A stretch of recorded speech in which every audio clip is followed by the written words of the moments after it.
Začala sa nám jar, pomaličky prežívame prebudzanie prírody.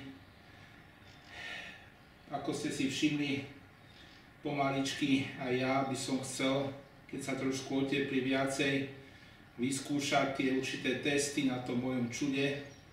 Ale hlavne chcem sa vám prihovoriť kvôli tomu, že aj tie videá, ktoré som dával z Veľkej noci, nech o vás naozaj prebudia taký optimizmus v týchto zložitých časoch, ktoré prežívame.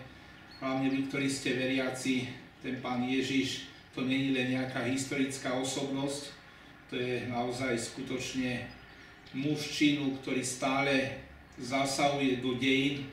A vás prosím, že by ste tiež nikdy netratili nádej.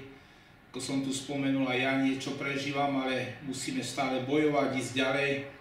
A ďalej vás povzbudzujem, aby ste aj cez formu koníčkov, nejakých záľub stále napredovali v svojom živote, rozvíjali sa, nedali sa znechucovať. Ešte raz vám ďakujem, do počutia.